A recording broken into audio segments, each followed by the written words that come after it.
Amplifier कल हमने पढ़ा था ट्रांजिस्टर की हमने सर्किट डायग्राम पढ़ी थी, बट कल जो हमने ट्रांजिस्टर पढ़ा था वो था कॉमन बेस ट्रांजिस्टर। वो कौन सा था? Common base. और जो मोस्टली एम्पलीफायर के तौर पर यूज होता है वो कौन सा है? Common emitter transistor. उसकी कॉन्फ़िगरेशन कौन सी है? कॉमन एमिटर को हम कॉमन रखते हैं।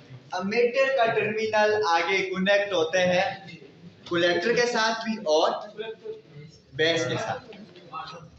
अब एमीटर का जो टर्मिनल आगे कनेक्ट होते हैं कलेक्टर के साथ, तो एमीटर टू कलेक्टर सर्किट जो बनते हैं वो बनते हैं आउटपुट सर्किट। उसके अक्रॉस हमें आउटपुट सिग्नल मिलते हैं। और जो एमीटर टू बेस सर्किट बनते हैं ये बनते हैं इनपुट, और इसको हम देते हैं इनपुट सिग्नल। अब हमने ऑलरेडी पढ़ा हुआ है कि इनपुट सर्किट फॉरवर्ड बायस रखती और लो पोटेंशियल की बैटरीज के साथ कनेक्ट करती, ठीक है, और लो रेजिस्टेंस इसमें होती है। इसी तरह जो आउटपुट सर्किट होता है जिसके ग्रास हमने आउटपुट सिग्नल लेना होता है, हाई पोटेंशियल की बैटरी वहां कनेक्ट होती है, रिवर्स बायस में होता है, और जो रेजिस्टेंस वहां लगी होती है वो भी हाई होती है, ठीक है। तो अब पहली बात ये कि एम्पलीफायर का क्या मतलब है?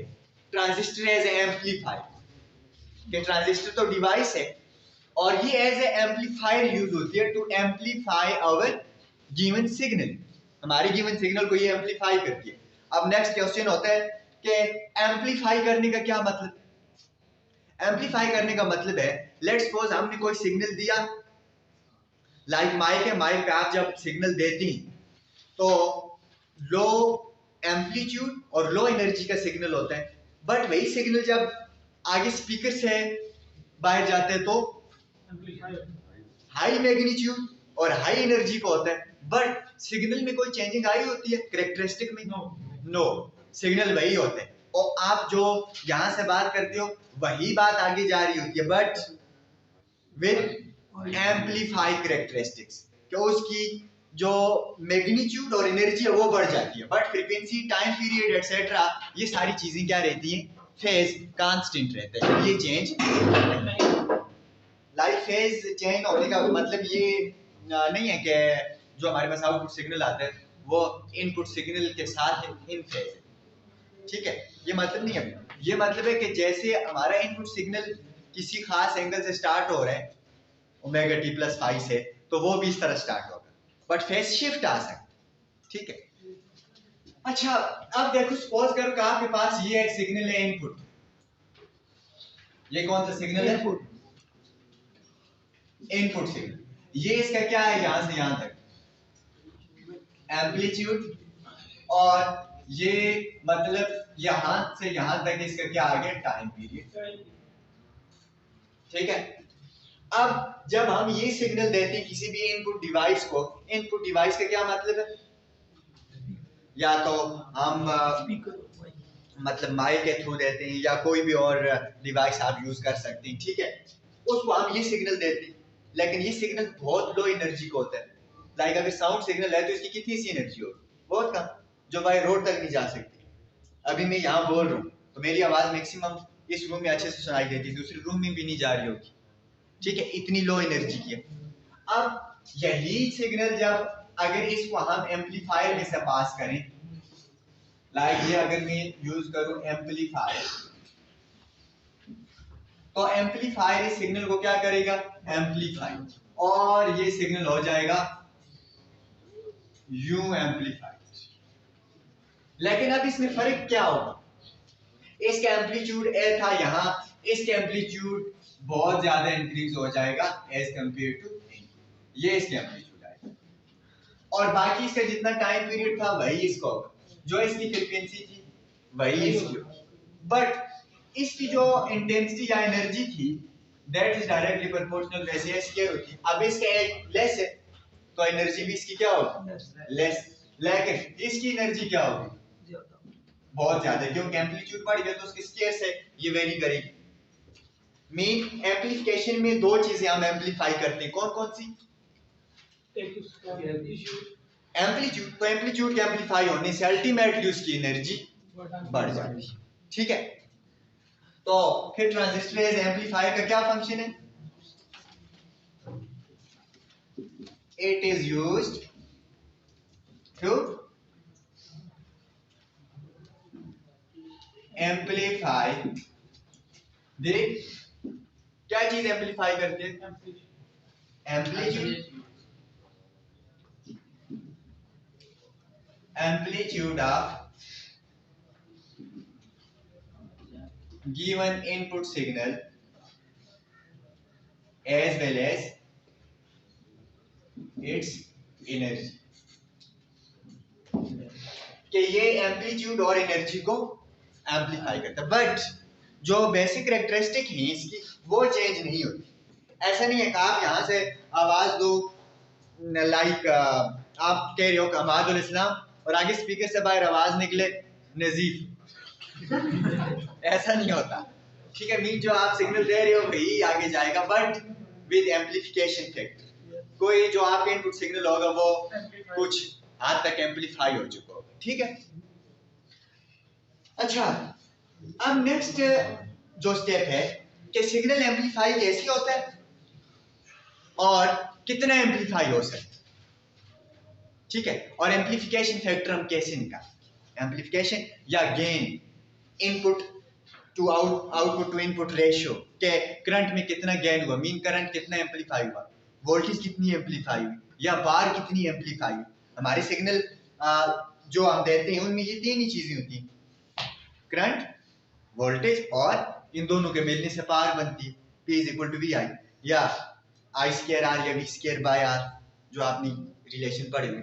तो तीनों चीजें पावर, वोल्टेज और करंट, इनमें मतलब गेन कितना आता है, गेन का मतलब है कि ये कितनी एम्पलीफाई हो सकती है, ठीक है।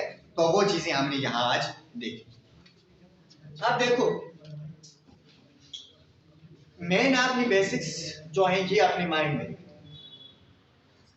कि गेन किस पे डिपेंड करेगा, मीन हमारा सिग्नल कितना एम्पलीफाई होगा, जितना इनपुट सिग्नल एम्पलीफाई होगा। अब इनपुट सिग्नल कितना एम्पलीफाई होगा डिपेंड करता है कि आउटपुट करंट इनपुट की निस्बत कितना ज्यादा है, ठीक है। मीन के जो एम्पलीफिकेशन है वो किस पे डिपेंड करेगी,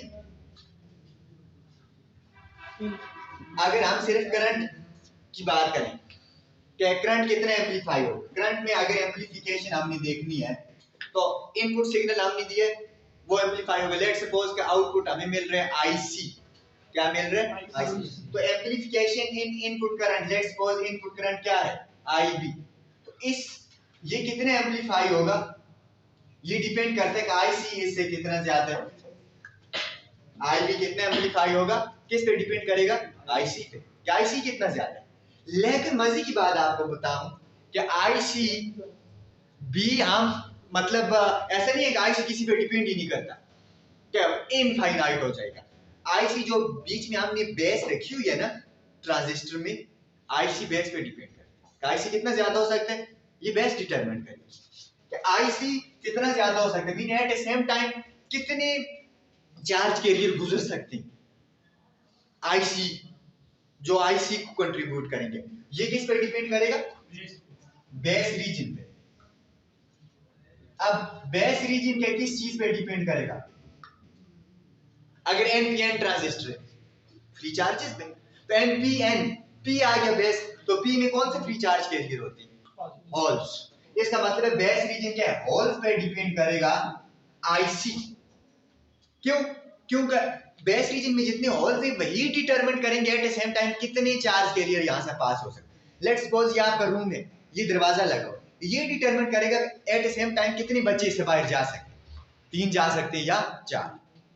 लेकिन ऐसा तो नहीं है एट द सेम टाइम आप पूरी क्लास इस दरवाजे से बाहर चले, आपके पास मतलब चार्ज कैरियर यहाँ कलेक्टर के पास ये सारे बैठे हुए, लेट्स सपोज ये पूरा रूम कलेक्टर रीजन, इसके अंदर ये सारे जो बैठे हुए ये चार्ज कैरियर, बट गुजरना सब ने कहां से, बेस से, दरवाजे से। तो ये डिटरमाइन करेगा कि कितनी एट द सेम टाइम यहां से पास हो सकती।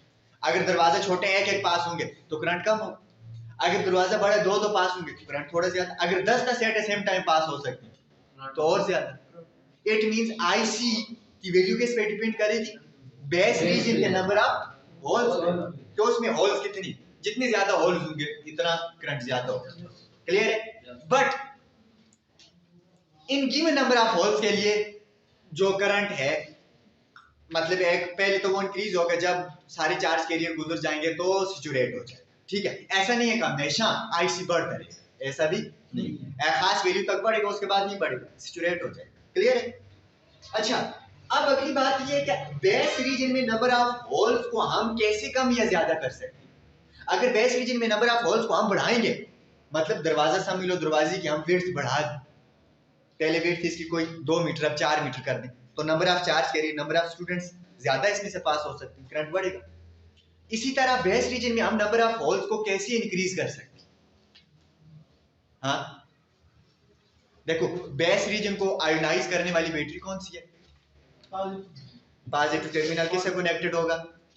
फॉरवर्ड बायस में, इनपुट बैटरी से। बात समझ रहे हो ना? तो इसका मतलब है कि जो हमारे पास बेस रीजन में नंबर ऑफ होल्स हैं दैट डिपेंड्स ऑन आईबी, क्योंकि इनपुट बैटरी से करंट जो जाएगा वो कौन सा होगा? बेस।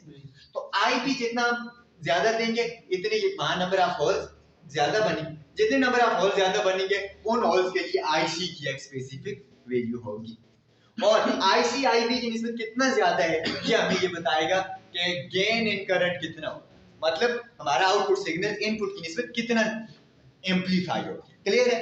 और इसी तरह हम वोल्टेज गेन भी देखेंगे। अब हम आ जाते हैं इसकी सर्किट डायग्राम पे।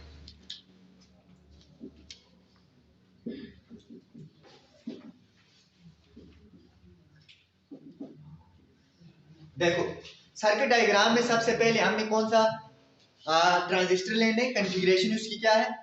Common emitter. कौन सा लेने? Common emitter. Common emitter configuration. अब कॉमन एमिटर कॉन्फ़िगरेशन लेनी है तो लाजमी बात है इसमें कॉमन कौन सा टर्मिनल होगा? एमिटर। तो हम फिर इसको थोड़ा सा यूं बना लेते हैं, ये आ गया एमिटर और ये कॉमन है तो इसको पहले से हम ग्राउंडेड कर देते हैं, क्योंकि जो भी टर्मिनल कॉमन होगा उसको ग्राउंडेड करते हैं। लेकिन ये कौन सा ट्रांजिस्टर हमने कौन सा लिया हुआ है? ये आगे कलेक्टर, ये आगे बेस और ये आगे मीटर। देखो हमने कौन सा ट्रांजिस्टर लिया हुआ है? एनपीएन भी ले सकते हैं, पीएनपी, बट मोस्टली जो यूज होता है वो कौन सा होता है? NPN transistor. कौन सा होता है? Mean NPN. तो ये रीजन कौन सा हुआ? एन। ये कौन सा हुआ? पी। तो पी से करंट किधर? एन की तरफ, तो एरो हेड किधर? क्लियर हो गया? अब हमने क्या करना है, इस इनपुट सर्किट में हमने इनपुट रेजिस्टेंस लगानी है, इनपुट, ठीक है, और इसको एक स्मॉल बैटरी से कनेक्ट कर देना। लेकिन ये सर्किट चूंकि कौन सा है? इनपुट, तो फॉरवर्ड बायस में ये पी रीजन है ना, ये वाला बेस एन पी एन, ये पी रीजन है बेस, ये एन रीजन और ये पी एन है। तो पी रीजन को किससे कनेक्ट करना पड़ेगा? पॉजिटिव से। कैसे? Common emitter configuration. कैसे कॉमन सर्किट में? अभी तो बना ही नहीं है। अच्छा, हमने बेस के साथ कौन सा टर्मिनल लगाया बैटरी का? पॉजिटिव। और आगे एमिटर के साथ कौन सा लगाना है? Negative terminal. तो ये बन गया फॉरवर्ड बायस। और इस बैटरी का इनपुट बैटरी का हमने नाम क्या रखा हुआ है? वीबी। क्या नाम रखा हुआ है? वीबी। क्लियर यहां तक? अच्छा, अब हमने इनपुट सिग्नल कहां से देने हैं? वैसे अब हमारे पास एक माइक होते, वो माइक मतलब आगे सर्किट से कनेक्टेड होती है बैटरी वगैरह से, लेकिन माइक के साथ अगर हम माइक हमारी बॉडी को टच करे तो हमें पता है उसमें कोई करंट नहीं होता, लेकिन जब हम बोलते हैं तो उसमें से करंट जाता है। ये बड़े मजे की बात है। वैसे उसमें ऑलरेडी वो बैटरी से कनेक्टेड है। पहली बात तो ये उसमें करंट क्यों नहीं? वायर तो वो है, कंडक्टर तो वो है, करंट क्यों नहीं? हाँ, बैटरी से भी वो कनेक्टेड है, बैटरी भी ऑन है। अगर बैटरी ऑफ है तो फिर तुम्हारा सिग्नल भी नहीं जाएगा। लेकिन जब हम सिग्नल देते हमारी साउंड एनर्जी आगे इलेक्ट्रिकल सिग्नल में कन्वर्ट हो गए, वो उसमें से जा रही, लेकिन वो बैटरी वाली जो एनर्जी है उसकी वजह से जो करंट फ्लो कर रहा है वो हमारे माइक में नहीं आ रहा। हाँ, यही बात है ना। लेट्स सपोज कि आप यहां से ये इनपुट सिग्नल दे रहे हो माइक पे, ये ये आप यहां से इनपुट सिग्नल दे, बट आपने देखा कि इस माइक में कोई भी करंट नहीं, हालांकि ये माइक इस बैटरी से कनेक्टेड है और बैटरी में से करंट फिर यहां क्यों नहीं आ रहा, कौन बता सकते हैं? हाँ, माइक में करंट क्यों नहीं आ रहा होता? बैटरी की वजह से, या वो वोल्टेज समझ लो, जो वोल्टेज होती है बैटरी की है वो इधर क्यों नहीं होती? क्योंकि ये वोल्टेज कौन सी होती है बैटरी की? डीसी। कौन सी होती है? डीसी होती है। अगर ये डीसी है तो लाजमी बात है फिर इस सर्किट में क्या लगा होगा? कैपेसिटर। क्या लगा होगा? कैपेसिटर। और ये कैपेसिटर क्या करता है कि इसकी वोल्टेज को इस सर्किट में आने से रोकता है। क्यों? क्योंकि डायरेक्ट जो बैटरी होती है, डायरेक्ट वोल्टेज कैपेसिटर में से पास नहीं हो सकती, इसलिए इस बैटरी की वजह से इधर इंटरप्शन ना हो। ये इंटरप्शन से बचाने के लिए हमने यहाँ क्या यूज किया? कैपेसिटर। लेकिन जब हम सिग्नल देंगे, ये सिग्नल कौन सा होगा? डीसी या एसी? हाँ, लाजमी बात है ये तो डीसी नहीं होगा क्योंकि इसकी वोल्टेज या इंटेंसिटी फ्लक्चुएट कर रही है, ठीक है, तो ये तो एसी होगा। तो ये सिग्नल हम देंगे इनपुट यहां से, बट ये हमारा इनपुट सिग्नल क्या होगा? AC type. लाई सिर्फ एसी बना लो, साउंड सिग्नल ना बना, एसी हमारा सिग्नल क्या होगा? Given AC. अब एसी तो इसमें से पास हो सकते हैं ना कैपेसिटर में से, और ये एसी सिग्नल की एनर्जी तो बहुत कम है, लेकिन ये फिर आगे कैसे जाएगा?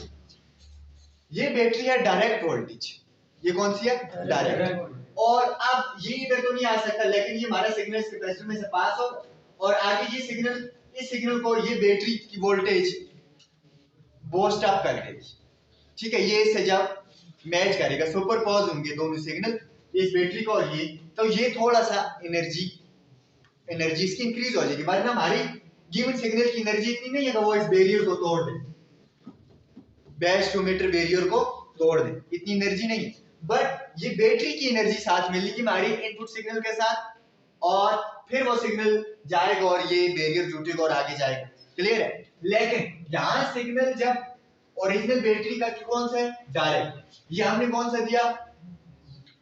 एसी। जब ये एसी यहां से जाएगा तो फिर आगे बैटरी का भी यहां से सिग्नल आ रहा है, दोनों मिले तो रिजल्टेंट कौन सा बना? डीसी या एसी? एसी। कौन सा बना? एसी। कैसे? सपोज करो हमने ये दिया था सिग्नल, ये, अब इसमें इस बैटरी की कोई 10 वोल्ट है, ये ऐड हो रहा है, तो 10 वोल्ट यहाँ ऐड हुआ तो इतनी वोल्टेज बढ़ी, और यहाँ इस पी के साथ ऐड हुआ तो ये इतना और इंक्रीज हो गया ना, तो ये सिग्नल इस तरह बन जाएगा, क्लियर है। लेकिन नेट सिग्नल फिर इसमें से कौन सा ट्रेवल करेगा? एसी। अब आगे जाएगा तो ये इसके बैरियर है, बेस टू एमिटर, ये इतनी ब्रेक डाउन जितनी वोल्टेज चाहिए इसको तोड़ने के लिए, बेस टू एमिटर जो बैरियर है इसको तोड़ने के लिए कितनी वोल्टेज चाहिए? वीबी जितनी। इसका मतलब क्या हुआ कि हम जो यहां से सिग्नल, ये जो बैटरी कनेक्टेड है, इसकी एनर्जी इतनी होनी चाहिए कि ये जो रेजिस्टेंस है, इनपुट रेजिस्टेंस, इसके क्रॉस वोल्टेज और इस बैरियर को तोड़ने के लिए ये एनएफ, इस रेजिस्टेंस के अक्रॉस कितनी वोल्टेज होगी? इसमें से करंट कितना जा रहा है? आईबी और आर इन, ये वोल्टेज होगी रेजिस्टेंस के अक्रॉस, और कुछ वोल्टेज यहां ब्रेक डाउन वोल्टेज जिसको हम कहते हैं, जो बैरियर को तोड़ी। तो इन दोनों पे ओवरकम करने के लिए ये वीबीबी हम कनेक्ट करते हैं, और इसकी वोल्टेज इतनी होनी चाहिए, क्लियर हो गया यहां तक? तो इट मींस वीबीबी कितनी होनी चाहिए? इनपुट वोल्टेज वीबीई के इस जंक्शन को ब्रेक करने के लिए, प्लस इस रेजिस्टेंस पे ओवरकम करना, ये इतनी हमारे पास इनपुट वोल्टेज होनी चाहिए, क्लियर है यहां तक? ये अब हमारा इनपुट सिग्नल जाएगा और ये बैरियर टूटेगा और ये सर्किट कंप्लीट हो गया इनपुट। अब आउटपुट में क्या होगा? आउटपुट में क्या होगा कि यहां हम आउटपुट सर्किट के साथ हाई रेजिस्टेंस आरसी कनेक्ट कर लेंगे, और बैटरी कौन सी कनेक्ट करेंगे, रिवर्स बायस में हाई वोल्टेज। ये चूंकि NPN है तो N के साथ कौन सा टर्मिनल लगेगा, पॉजिटिव, और दूसरा कौन सा बचेगा, नेगेटिव। तो नेगेटिव किसके साथ कनेक्टेड हो गया, E के साथ, एमीटर। तो एमीटर अब आउटपुट सर्किट में भी आ रहा है, एमीटर इनपुट सर्किट में भी आ रहा है, तो कॉमन। लेकिन ये बैटरी कौन सी है, VCC। ये कौन सी है, VCC। क्लियर हो गया यहां तक? यहां तक बात सबको क्लियर है? अब हमने आउटपुट सिग्नल लेना है और आउटपुट सिग्नल इस सर्किट के अक्रॉस हमें मिलता है यहां हमें मिलता है आउटपुट सिग्नल V0। यस, ये बैटरी है ना, आउट रिवर्स बायस में जो बैटरी कनेक्ट करे, जो एम्पलीफाई करेगी हमारे सिग्नल को। बैटरी नहीं होगी तो एम्पलीफिकेशन कैसी होगी? ये तो इनपुट बैटरी जिसकी वोल्टेज तो बहुत कम है, ये जस्ट बैरियर को ब्रेक करके सिग्नल को आगे ले जाए, लेकिन ओरिजिनल में एम्पलीफाई तो ये करेगा ना। ठीक है, अच्छा यहां तक सबको बात समझ आ गई है? अब जो हमारे पास आउटपुट मिलेगा सिग्नल वो इस सर्किट के अक्रॉस मिलेगा, लेकिन मैंने अगेन यहां कैपेसिटर लगा लिया। ये क्यों लगाया, ये कैपेसिटर मैंने क्यों लगा दिया? हाँ, ये आगे कन्वर्ट के इलेक्ट्रिकल नो, क्योंकि ये भी कौन सी बैटरी है, डायरेक्ट डीसी है ना, तो आउटपुट डिवाइस में ये डीसी बैटरी की इंटरप्शन ना जाए, इसकी वजह से कोई सिग्नल जाए तो आगे इंटरप्ट ना हो। इसको रोकने के लिए यहां हमने क्या लगा लिया, कैपेसिटर। अब जब इधर से सिग्नल हमारा आएगा तो सिग्नल कौन सा होगा, एसी। वो सिग्नल जब इस बैटरी के सिग्नल के साथ मिलेगा, दोनों सुपरपोज होंगे तो रिजल्टेंट कौन सा बनेगा, एसी। तो फिर वो सिग्नल यहां से पास हो सकता है कैपेसिटर में से हमारा गिवन सिग्नल। बात समझ रहे हो ना? तो तब हमने यहां क्या लगा दिया, कैपेसिटर। तो आउटपुट सिग्नल ये हमें मिलेगा V0। अब आउटपुट वोल्टेज कितनी होगी कौन बताएगा? मतलब कैपेसिटर, कलेक्टर और एमिटर के अक्रॉस हमें क्या मिल रही है, आउटपुट वोल्टेज। कलेक्टर इसको हम कहते हैं, ठीक है, और ये एमिट कर रहा है, ये टर्मिनल एमिटर। तो इन दोनों के अक्रॉस ये जो वोल्टेज है ये हमें क्या मिल रही है, आउटपुट वोल्टेज। और इसीलिए हम इस आउटपुट वोल्टेज को V collector to emitter voltage भी कहते हैं। तो उसके अक्रॉस जो वोल्टेज होगी वो आउटपुट होगी। अब ये आउटपुट वोल्टेज कितनी है, इस सर्किट को देख के बताओ, आउटपुट वोल्टेज कितनी है बताओ। हाँ, देखो यहां से करंट इनटू कितना जाएगा, IB। यस, IB जाएगा ना इनपुट करंट। अब इसमें से कुछ करंट इधर लीक होगा, ठीक है, बाकी करंट इसमें से कौन कितना जाएगा, इस सर्किट में से IC। लेकिन इस IC को ये वाली रेजिस्टेंस क्या करेगी, अपोज। इस बैटरी की वजह से जो करंट जाएगा वो कौन सा होगा, IC।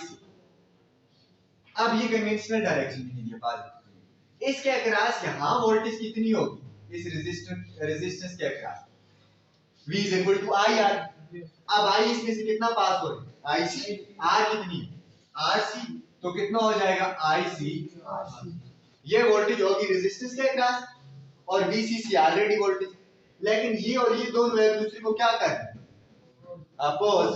तो रिजल्टेंट वोल्टेज पे ये V0 कितनी हो जाएगी, इन दोनों का सम, क्योंकि इन दो टर्मिनल के पास ये दो है ना, तो इन दोनों के सम जितना आउटपुट हमें मिलेगा सिग्नल। तो सम में चूंकि ये इसको अपोज करें तो इसके साथ माइनस साइन आएगा, इसके साथ प्लस। तो फिर आउटपुट वोल्टेज या VCC कितनी हो जाएगी बताओ, VCC minus RC minus IC। अब अभी हमने यहां से सिग्नल नहीं, क्लियर? अभी ये समझो कि इस सर्किट को हम देख के बता रहे हैं कि ये इनपुट जो हम दे रहे हैं ये कितनी होनी चाहिए जी, कि इस रेजिस्टेंस पे और इसको ओवरकम करनी क्या इक्वल होनी चाहिए एटलीस्ट। जो आउटपुट पे हमें मिल रही है वो RC और ये होनी चाहिए, इन दोनों का सम। अब हम जब सिग्नल देंगे तो हमारे पास इन दोनों वोल्टेज सिग्नल में थोड़ी सी चेंज आएगी, थोड़ी सी चेंज आई, वो चेंज कितनी आई जितना हमने सिग्नल दिया। अब देखो जब हम सिग्नल देंगे क्या VBE इस वेरिएट में कोई चेंज आ सकती है? नो। क्या R इनपुट में कोई चेंज आ सकती है हमारे गिवन सिग्नल से? नो। तो चेंज किसमें आएगी? सिर्फ आई। क्या हम जब सिग्नल गिवन देंगे पहले अगर आई की कोई वैल्यू थी तो अब चेंज हो जाएगी, तो आई की वैल्यू में चेंज आएगी। क्लियर? अब आउटपुट में देखो, आउटपुट में जब यही सिग्नल जाएगा क्या इस बैटरी की वोल्टेज में कोई फर्क पड़ेगा? नो। क्या आरसी पे कोई फर्क पड़ेगा? नो। तो फर्क किससे पड़ेगा? आईसी पे। तो आईसी की वैल्यू चेंज हो जाएगी। क्लियर है? तो नेक्स्ट अगली बस जब हम सिग्नल देंगे यहां से इनपुट बने न्यू अगली क्या बन जाएगी? BB plus IB plus del I, मतलब आईबी में चेंजिंग आएगी ना, थोड़ा सा बढ़ेगा करंट, बाकी आ रहा है इस तरह। इधर भी वीसीसी माइनस आईसी में भी थोड़ी चेंजिंग आई, आईसी प्लस डेल आईसी, कि आईसी थोड़ा सा इंक्रीज हो गया ये सिग्नल देने की वजह से इनटू आरसी। ठीक है? अब यहां तक आप अपने माइंड में रखिए, यहां से आगे नेक्स्ट काम करें।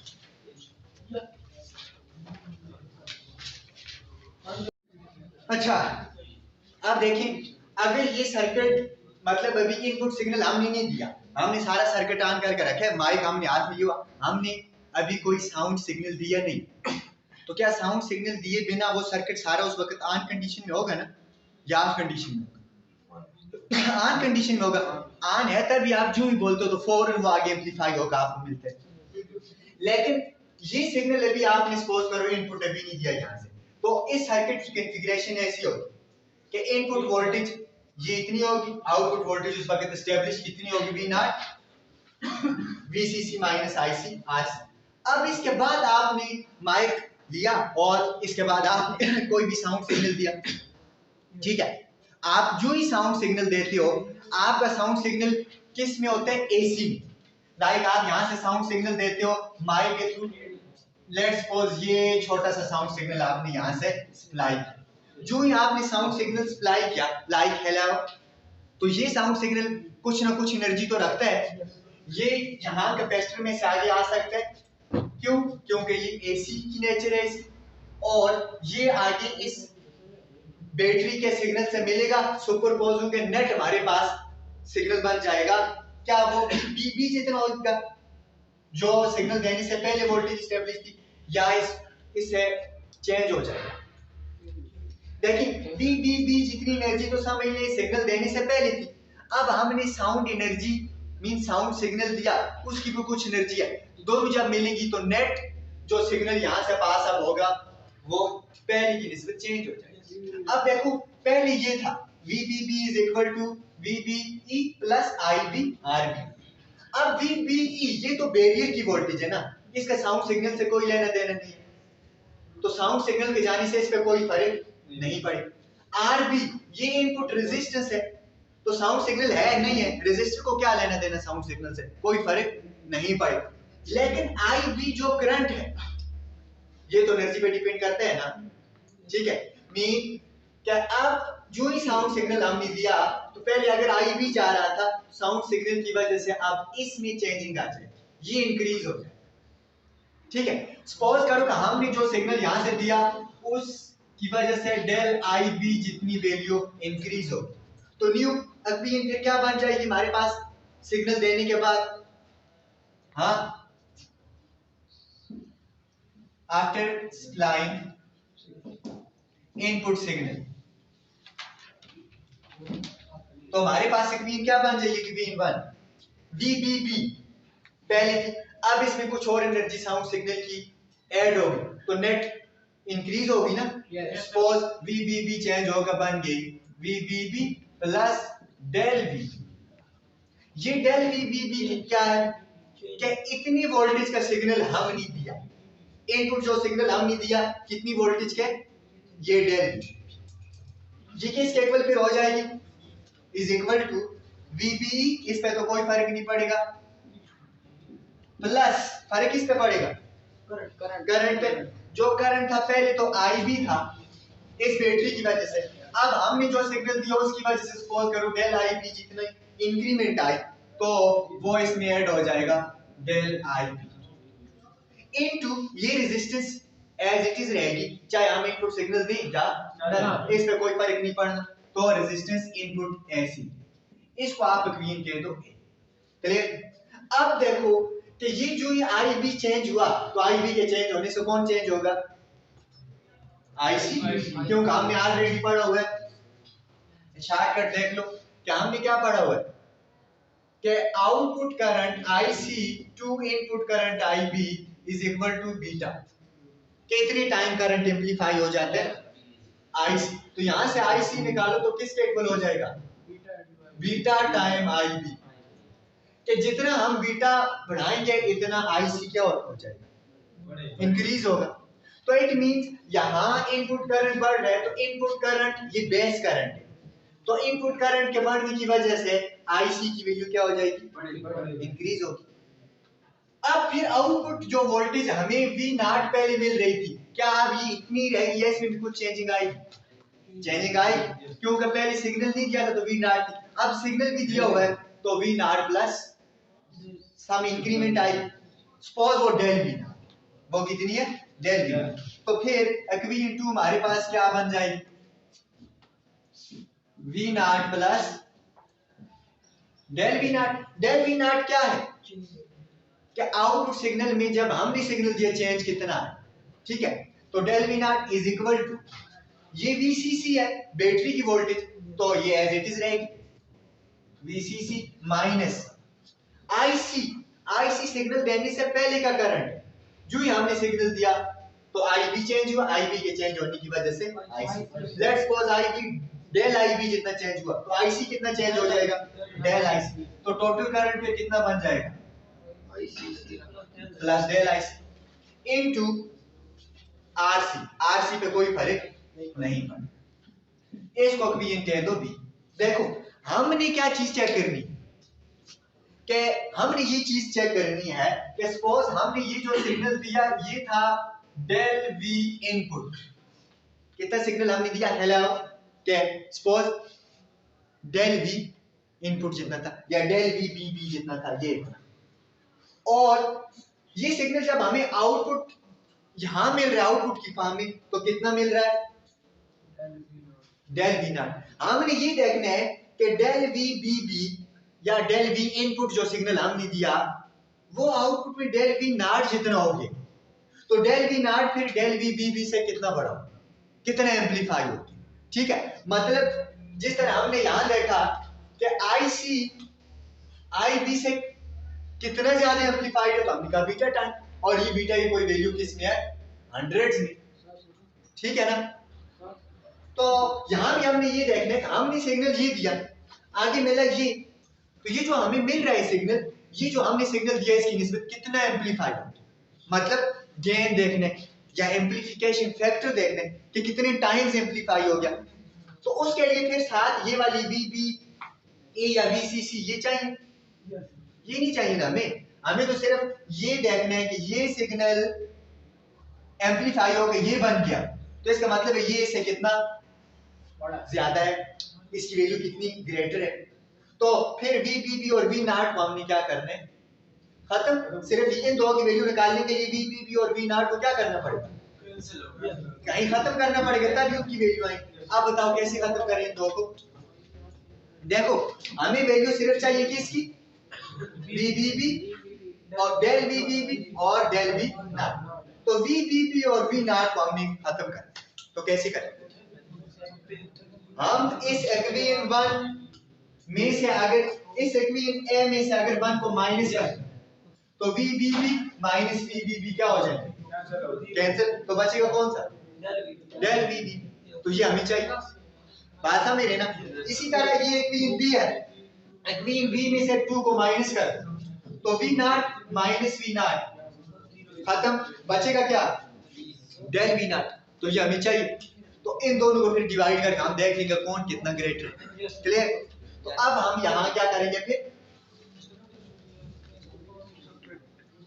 देखो मैं डायरेक्ट यहां से आपको शॉर्टकट बताऊंगा, लेकिन लिख ले तुम। सब्ट्रैक्टिंग इक्वेशन 1 फ्रॉम ए। एक्वीन 1 को ए में से सब्ट्रैक्ट, देखो एक्वीन ए ये है, ए -1 करना। अब पहले लेफ्ट साइड देखो, VBB plus del VBB minus VBB होगा, तो माइनस VBB और ये VBB क्या हो जाएंगे? कैंसिल। तो बचेगा क्या? डेल V इनपुट, इसको डेल V इनपुट कहते हैं, डेल V इनपुट है। और इनपुट सिग्नल दिया मैं यहां लिख लेता हूं कि del VBB is equal to del V, कि ये जो हमने सिग्नल दिया। अब देखो लेफ्ट साइड में से कैंसिल हो, बात खत्म। अब आगे राइट साइड की बात। राइट साइड यहाँ क्या है? VBE, तो माइनस VBE, जब इसको माइनस करेंगे दोनों क्या हो जाएंगे? कैंसिल, खत्म। अब आगे आ जाओ, IB multiply RB, IBR plus का, तो माइनस IBR कैंसिल, खत्म। अब डेल IBRB, तो इधर कोई चीज ही नहीं बची, तो ये एज इट इज एग्जिस्ट करी। तो राइट साइड पे क्या बचेगा? डेल IB और RB। इसको आप एक्वीन को ही कह दो 3। क्लियर? अब इसी तरह आप सेकंड के लिए करो, सब्ट्रैक्टिंग एक्वीन 2 फ्रॉम B। अब B में से एक्वीन 2 को माइनस करो, देखो B एज इट इज लिखनी है। पहले लेफ्ट साइड में दिस माइनस V0, तो V0 से कैंसिल, बचेगा क्या? डेल V0, तो लेफ्ट साइड पे लिख लो फिर डेल V0। हमने दिया ये सिग्नल था, हमें मिला ये सिग्नल, तो हमें यही चीज चाहिए। अब राइट साइड पे आ जाओ, क्या है? VCC, तो माइनस VCC कैंसिल, ठीक है।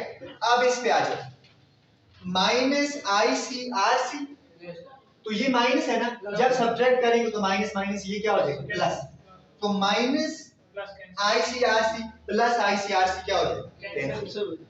अब उसके बाद क्या बचेगा? माइनस RC डेल IC, तो उधर कोई चीज ही नहीं बची, तो ये एज इट इज बच जाएगा। तो माइनस डेल IC RC,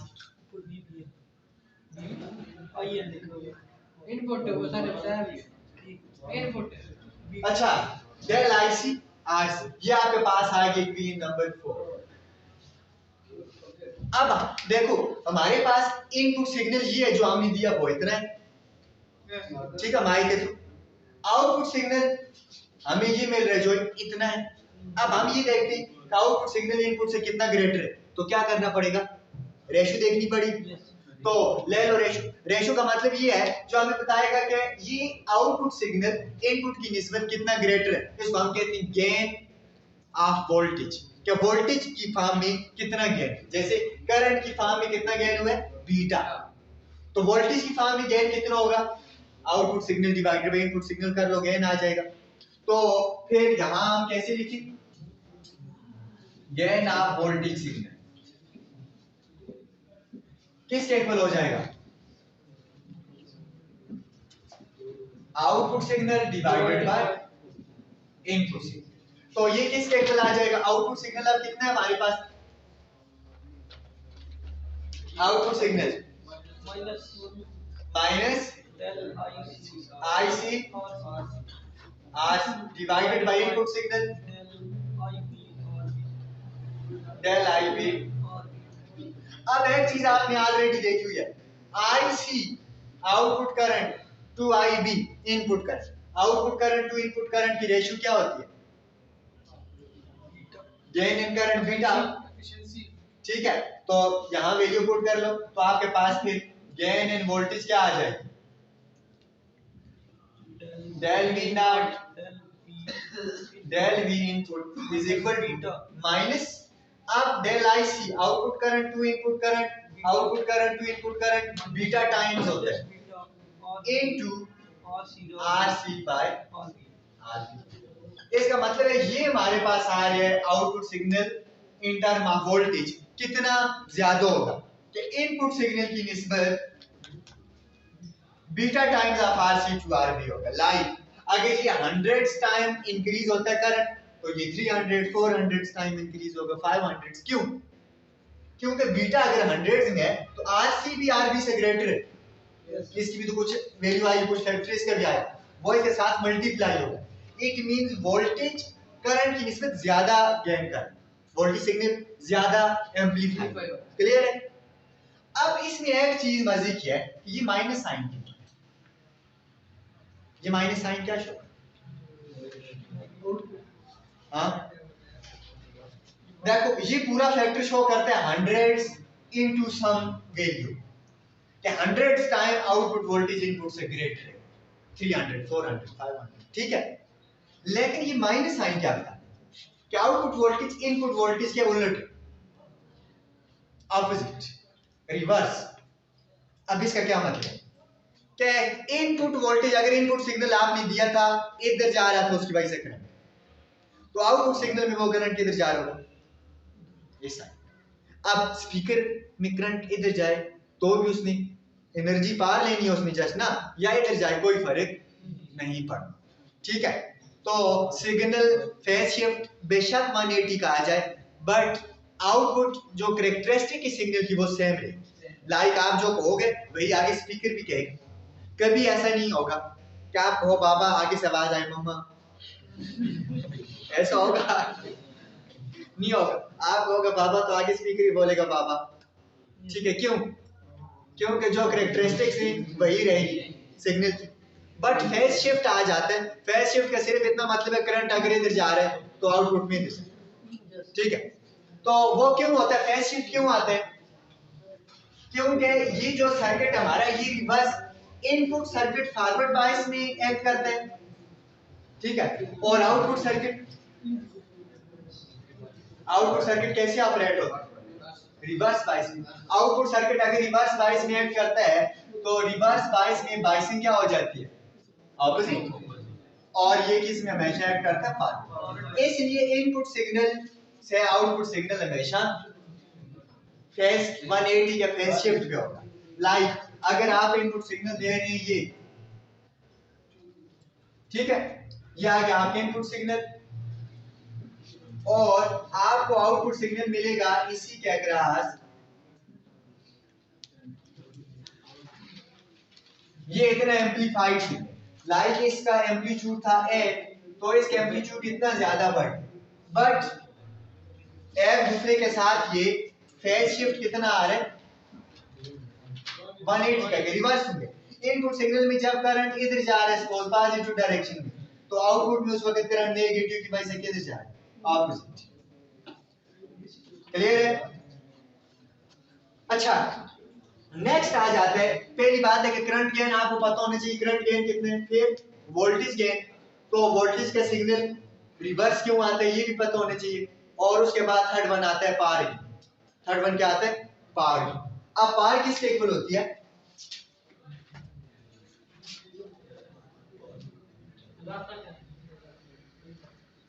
देखो पावर किसके इक्वल होती है, P is equal to VI, current और वोल्टेज दोनों के सिग्नल मिलकर पावर बनाती है। तो गेन इन पावर फिर क्या हो जाएगी, gain in voltage multiply gain in current हो जाएगा हमारे पास, वोल्टेज का गेन मल्टीप्लाई करंट का गेन। तो वोल्टेज का गेन कितना है हमारे पास,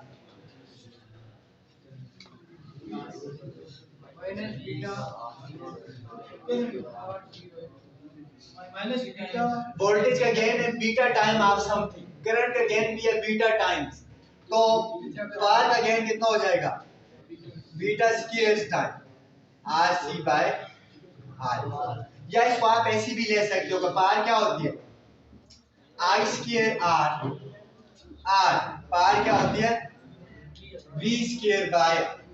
अब आई स्क्वायर लोगे तो बीटा का स्क्वायर क्या हो जाए, बीटा क्या हो जाए। अब current gain input current gain कितना है, बीटा, तो बीटा का स्क्वायर हो जाएगा। वोल्टेज भी गेन कितना है, बीटा इनटू समथिंग, तो जब वैल्यू पुट करोगे वोल्टेज का स्क्वायर है यहाँ पावर में, तो बीटा का क्या हो जाएगा, स्क्वायर। तो दोनों सूरतों में हमारे पास पावर कितनी एम्पलीफाई हो जाएगी, power signal 10 raise power 4 to 10 raise power 5, ठीक है। मीन का ये 10,000 टाइम हमारे पास आउटपुट सिग्नल इंक्रीज हो जाएगा पावर का। बात क्लियर है यहां तक? अच्छा, अब अगली बात ये आती है कि जो हमारे पास आईसी की वैल्यू है, आईसी की वैल्यू हमेशा एक खास लिमिट तक इंक्रीज होती है और उससे ज्यादा इंक्रीज नहीं हो सकती। हर आई बी की वैल्यू के लिए आईसी की अपनी वैल्यू होती है और वो वैल्यू पहले तो बढ़ती है बट एक खास वैल्यू पे जाकर वो रुक जाती है, ठीक है, सैचुरेट हो जाती है। अब ये कैसे होता है ये शार्ट में मैं आपको बता देता हूँ।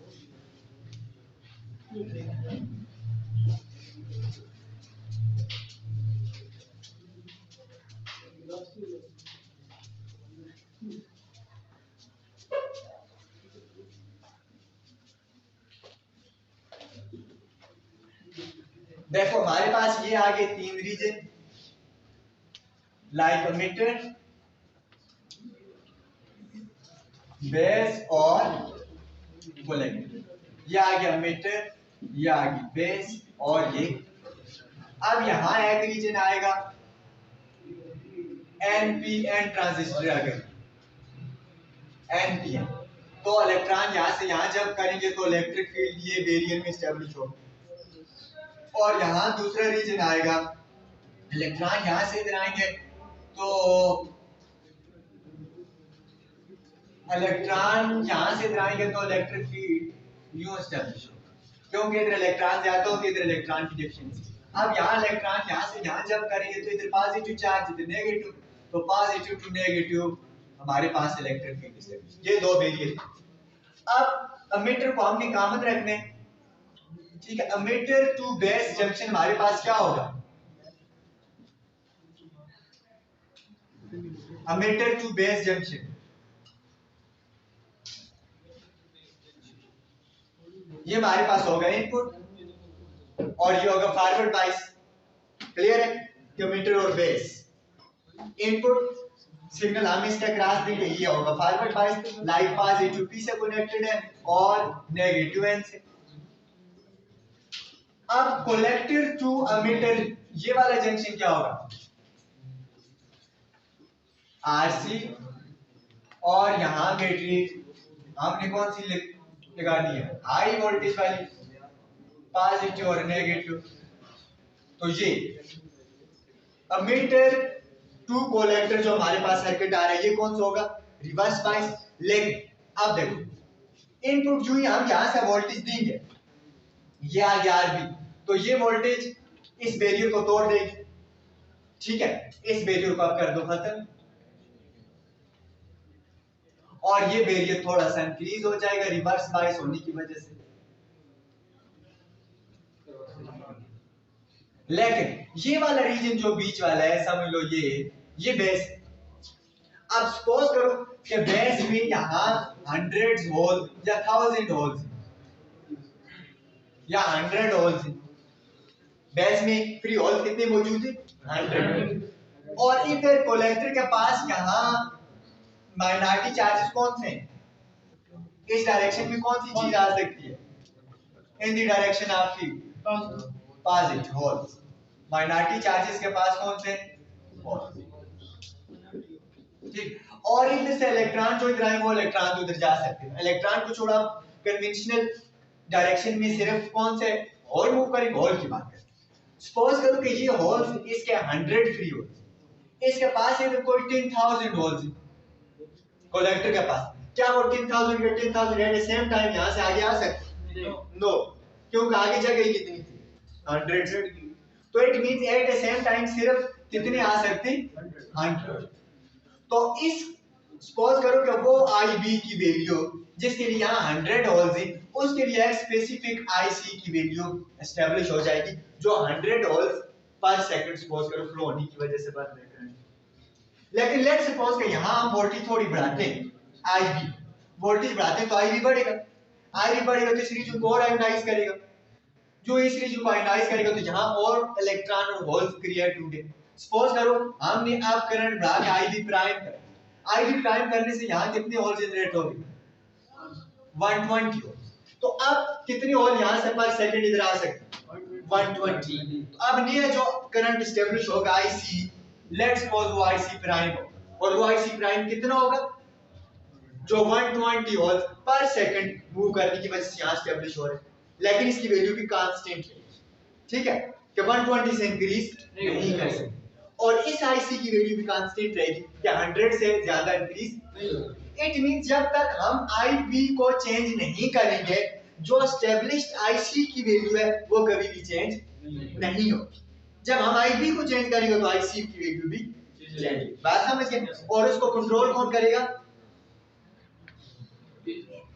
बेस रीजन में जो फ्री होल। अगर इसकी कैरेक्टरिस्टिक्स बनाए तो हमें कैसा लगेगा? लेट सपोज के ये आईसी है, ये हमारे पास क्या है? आईसी। ये साइड हम कहते हैं कि आईबी, अभी आईबी यहां से जो जा रहा है वो है 10 माइक्रो एम्पियर। कितना है? 10 माइक्रो। और 10 माइक्रो एम्पियर जाने की वजह से जो आईसी बन रहा है वो है 1 मिली एम्पियर। लेट्स सपोज वो कितना बन रहा है? 1 मिली एम्पियर। तो पहले देखो, सपोज 100 वोल्ट, जो यहां से पहले 1 2 3 4 सारे 100 जब तक नहीं आए एट द सेम टाइम, तब तक आईसी बढ़े। जब 100 का 100 सर्कुलेट करना स्टार्ट कर लेंगे, फिर आईसी की वैल्यू मजीद, क्योंकि एक्स वाई की तो जगह ही नहीं है ना। तो पहले करंट बढ़ेगा थोड़ा सा, और फिर जब 100 का 100 मूव कर लेंगे तो कांस्टेंट। इट मींस आईबी की जब वैल्यू हमारे पास है जी 10 माइक्रो एम्पियर, उस वक्त आईसी की कितनी वैल्यू है? 1 मिली एम्पियर। लेट्स सपोज अब हम क्या करते हैं? अब हम मजीद इस आईबी को बढ़ाते हैं, 10 से 20 माइक्रो एम्पियर कर। 10 से जो 20 माइक्रो एम्पियर करेंगे तो लेट्स सपोज यहां पहले 100 वोल्ट थे, अब कितनी हो गई? 200 सपोज। तो 200 हो गए। अब कितनी hole at the same time यहां आ सकती? 200, डबल। तो पहले सपोज करो 1 मिली एम्पियर था, अब कितना हो जाएगा? 2 मिली एम्पियर। तो अब लेट्स सपोज यहां से और बढ़ेगा और 2 मिली एम्पियर तक जाएगा। तो ये और आगे जी 20 माइक्रो एम्पियर पे जब आईबी था, उस वक्त आईसी कितना स्टेब्लिश हो गया? 2 मिली एम्पियर। इसी तरह जब हम इसको आईबी को 30 माइक्रो एम्पियर कर लें, लेट्स सपोज 300 होल्स बन, अब 300 होल्स के सर्कुलेट करने तक करंट आईसी बढ़ेगा, और जो ही 300 के 300 सर्कुलेट करना स्टार्ट कर लेंगे, सैचुरेट हो जाएगा। तो फिर हमारे पास आईसी की वैल्यू कुछ इस तरह है। जब आईबी कितना हो गया? 30 माइक्रो एम्पियर, तो उस वक्त हमारे पास आईसी कितना हो गया? 3 मिली एम्पियर। क्लियर है? अब ये हमें ये चीज बताता है कि आईसी की वैल्यू हमेशा बेस रीजन कंट्रोल करेगा। बेस रीजन में फ्री होल्स, और उन होल्स को कौन कंट्रोल कर रहे हैं? उनको ज्यादा कौन कर सकते हैं? सिर्फ आईबी। तो तभी यहां से आईबी के चेंज करने से आईसी चेंज होता है। आईबी जब तक कांस्टेंट, आईसी की वैल्यू हमेशा क्या रहती है? कांस्टेंट। तो इस रिलेशन की ये मतलब क्लियर है यहां तक?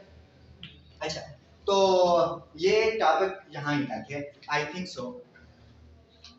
नेक्स्ट इंशाल्लाह जो टॉपिक आ रहे हैं ट्रांजिस्टर एज ए स्विच, ये हम कल, ठीक है?